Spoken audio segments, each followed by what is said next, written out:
Desde hace varios meses, ustedes ya saben, la bajante del río Paraná viene siendo noticia, si bien, bueno, es parte del fenómeno que ocurre con los ciclos del río y de las lluvias.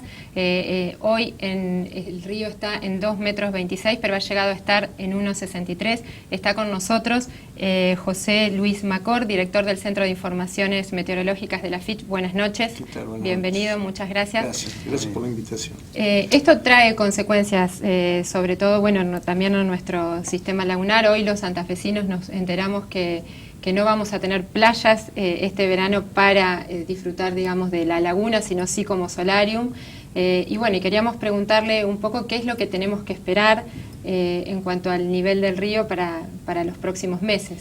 Lo que uno avisora a partir de los datos que arrojan los modelos hidrológicos, pero sobre todo los modelos de circulación global, que son los climáticos, me están dando de que para este próximo trimestre, noviembre, lo que va de noviembre, diciembre y enero, vamos a tener niveles relativamente bajos.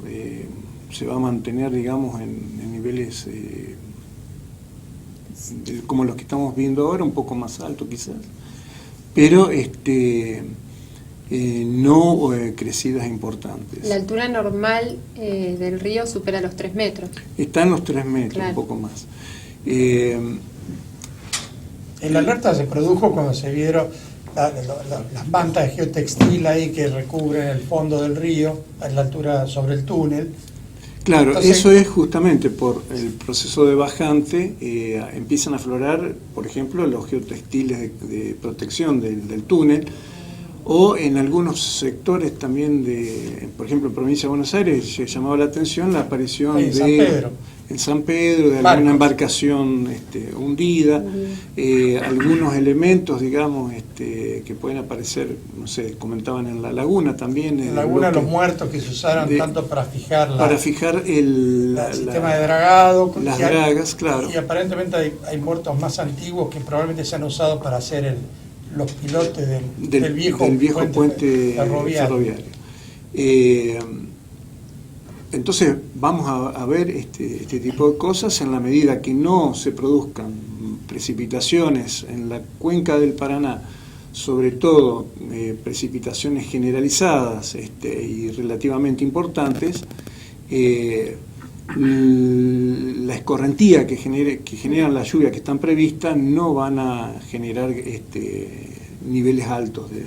O sea que para los próximos 2 meses no se esperan muchos cambios, digamos. No. Y estamos ante un niño neutro. El fenómeno del Niño, oscilación del sur, que es el nombre del fenómeno, en este momento está en neutro y se prevé que hasta lo que sería fines del otoño nuestro se va a mantener neutro. ¿Esto qué quiere decir? Que no va a haber grandes precipitaciones. Lo que estaba mencionando. Claro. En general, el fenómeno del Niño, cuando tenemos un niño propiamente, para la región de la Cuenca del Plata se corresponde con lluvias importantes, generalizadas, cosa que no ocurre, por ejemplo, para el niño del hemisferio norte, que es todo lo contrario, corresponde a sequía. Y la niña para nosotros es un proceso de sequía, como fue en el 2009, por ejemplo, y años anteriores también, pero para este caso es neutro, o sea que las precipitaciones que se van a producir van a ser de tipo, no diría aislada, no generalizadas, sino que sectorizadas, dispersas, sí, pueden ser abundantes, pero al no ser generalizadas no va a haber una escorrentía importante que se manifieste después en niveles altos del río. Sí, ayer escuchaba que no me acuerdo si en provincia de Buenos Aires o en Córdoba hubo una lluvia, por ejemplo, en un pueblo de 60 milímetros en muy corto tiempo, que provocó incluso problemas de inundación. Pero bueno, ahí se terminó la historia. No fue una lluvia que abarcar una región, sino que fue un foco. Eso se puede... El caso de La Matanza, del conurbano bonaerense, también fueron lluvias muy localizadas que generaron problemas de anegamiento. Un fenómeno ahí. Muy localizado.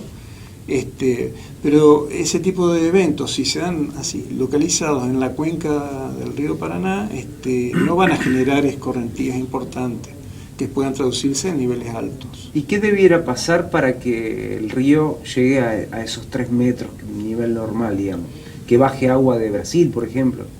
Debería haber lluvias importantes. Si bien en estos últimos, este último mes hubo lluvias importantes, ahí estaba viendo un informe del INA, el Instituto Nacional del Agua, donde mostraba que en la zona del río Paraná, del cauce, en la zona de Brasil, ha habido acumulación de agua. No obstante, tenemos las represas, claro, que de alguna manera acumulan agua, y otros reservorios de tipo naturales, que hasta que eso se llena y continúa la lluvia, entonces sí uno puede esperar un aumento. Y la cuenca del río Paraguay también está así. Y el río Paraguay, lo que se prevé para la zona de la cuenca del Paraguay es lluvias por debajo de lo normal. O sea que no, el río Paraguay no va a aportar demasiada. Más bien vamos a estar escasos de agua. Claro, escasos de agua. Ahí está el Pantanal, que es un reservorio enorme de agua, que si llega a haber lluvia se van a ir acumulando y no va a aportar en forma inmediata. Es una gran esponja el Pantanal. Entonces, claro. Entonces, no hay que esperar que el Paraguay pueda hacer aportes importantes en los próximos meses, ¿no? Claro. En el Centro de Informaciones Meteorológicas, ¿cómo trabajan? ¿Qué información? ¿Todos los días procesan la información? Nosotros recibimos la información de los niveles del puerto y hacemos un registro. Por eso tenemos un registro bastante importante de la cuenca del río Paraná y algunos datos del río Salado.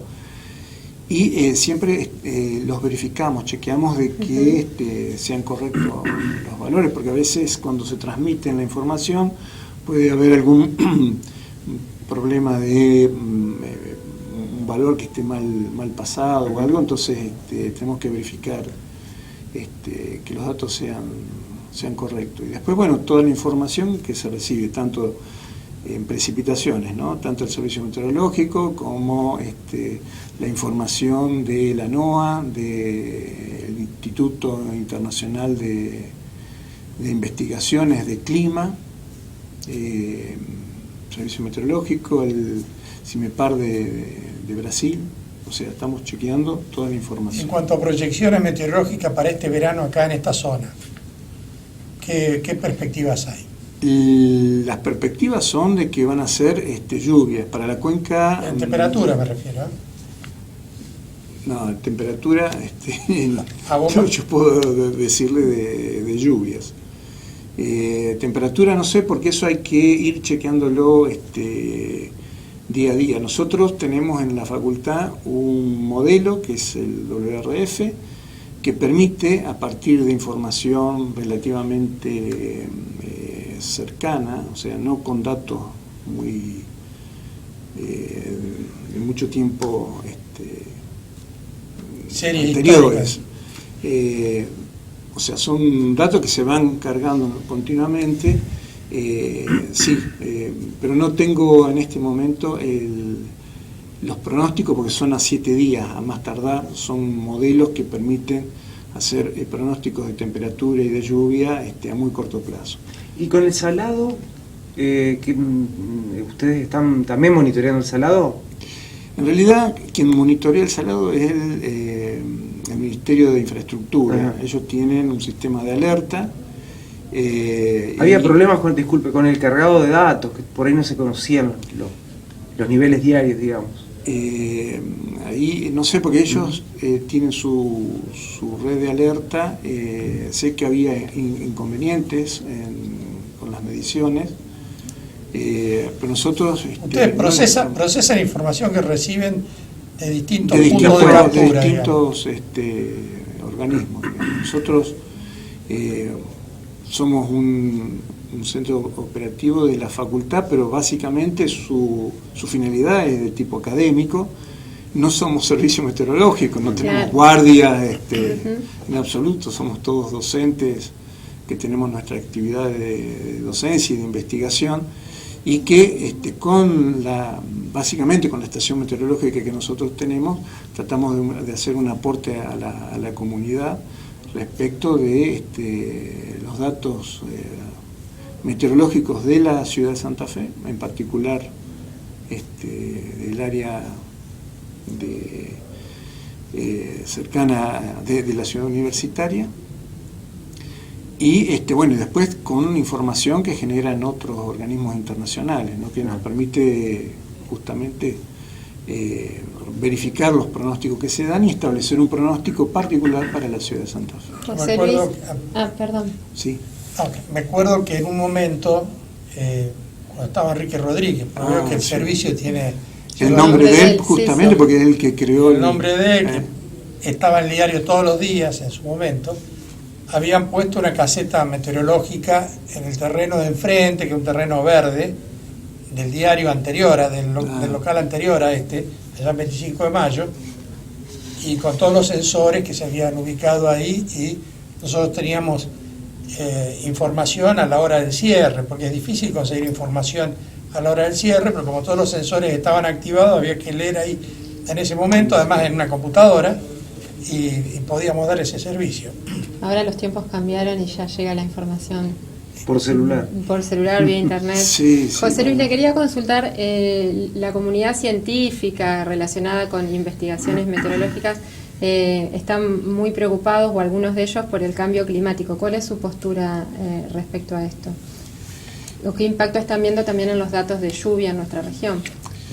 Sí, desde hace un tiempo uno viene verificando que las tormentas se dan con mayor intensidad y con mayor frecuencia, de modo tal que incluso periodos de escasez, digamos, de lluvia, también es como que hay una fluctuación. Antes, digamos, más o menos había un valor más o menos promedio, digamos, y la fluctuación entre lluvias importantes y escasas giraban en torno a un valor medio. Hoy por hoy esas fluctuaciones son mucho más fuertes, y muchas veces esto hace que también sea no muy fácil de predecir, como en otro momento quizás. Más allá de que hoy se cuenta con un montón de herramientas, digamos, para hacer un seguimiento del estado del tiempo, estaciones meteorológicas automáticas, imágenes satelitales, claro, radares, etcétera. Esto que decía Gustavo, esa localidad cordobesa donde cayeron 60 milímetros así en muy poquito tiempo, muy localizadas, digamos, y en poco tiempo. Y uno puede hacer una estimación justamente a través de estas mediciones que se hacen, no sé si mediciones, seguimiento que uno hace de las tormentas justamente por teledetección, claro, o sea, a través de las imágenes, o de las imágenes de radar o de satélite, lo cual requiere una buena preparación de técnicos, y una buena logística también de los organismos que están en poder hacer un seguimiento y de transmitir después la información y los resultados que uno va obteniendo de las observaciones a quienes son los que tienen que tomar las decisiones, ¿no? Ante una previsión, ante una alerta, ante una emergencia. Incluso hasta una proyección en años también, para ver si hay que ampliar sistemas de desagües, reservorios. Bueno, justamente, digamos, los científicos están trabajando con el cambio climático, están tratando de ver distintos escenarios posibles y ver cuál de ellos es el que más podría asegurarse, de modo tal de ir comenzando a tomar algunas medidas y políticas, digamos, que... Políticas urbanas, no permitir asentamientos en lugares que van a quedar bajo agua, En fin, todas esas cosas que se han visto tantas veces. Pero eso incluso no esperando que No, haya un porque, escenario porque acá la duda cambio es climático. cuánto va a aumentar la temperatura promedio en el planeta. O sea, no hay duda que va a aumentar, está aumentando, ya ha aumentado. El tema es cuánto va a aumentar. Claro, porque lo que pasa es que también hay una gran incertidumbre porque todo esto se trabaja con modelos matemáticos que uno trata que sea lo más certero posible, pero siempre hay entre la información que se le suministra a estos modelos, que ya tienen una incertidumbre, más la incertidumbre propia del modelo, genera cierta duda, digamos, de cuáles pueden ser los valores reales que se puedan alcanzar José en el Luis, caso de la temperatura. En lo muy próximo, digamos, y le hago esta pregunta porque tiene que ver con los recursos económicos de una Argentina que está necesitada de ingresos, respecto a los cultivos, ¿qué se visualiza en términos de lluvia y demás para esta región? ¿Habrá humedad suficiente en los suelos? Lo que pasa es que tenemos ciclos. Va a depender de primero de la política agrícola que se lleve. Convengamos que durante muchos años, diría un par de décadas, venimos cultivando soja. Se ha perdido el bosque nativo y eso ha generado problemas en cuanto a erosión. No solo de erosión, sino incluso modificaciones del régimen por ejemplo, de las napas freáticas, la falta de cobertura, por eso tenemos por ahí procesos de erosión. La reserva de agua bajo tierra. También el tema de que muchas veces, digamos, en función de los fenómenos que tengamos, por ejemplo, el fenómeno del Niño, recuerdo, año 2003, medio... Eso nos acordamos todos. Bien, hubo un proceso de precipitaciones durante el año hidrológico 2002-2003. Nosotros el año hidrológico lo empezamos en el mes de septiembre y termina en el mes de agosto del año siguiente. Hubo lluvias importantes a fines en la primavera y verano de 2002 y en el verano, otoño 2003. Pero ya hubo una saturación de todos los suelos y la continuidad de precipitaciones generaron justamente que el suelo no pudiera absorber más y comenzaron a producirse escorrentías que fueron facilitadas justamente por las canalizaciones oficiales y las clandestinas. Y esto hace que las escorrentías aumenten en velocidad y en pico del caudal de los hidrogramas. Entonces, es como que aceleramos el proceso de escorrentía y los que se perjudican siempre son los que están aguas abajo, ¿no? Bueno, José Luis, muchas gracias. Me quedo con esto. Lo importante es que generen la información y que llegue a los tomadores de decisiones y bueno, y que la sociedad también sea consciente de los procesos. Sí, sí. Así que gracias, muy amable por acompañarnos. Por favor, un gusto. Pausa.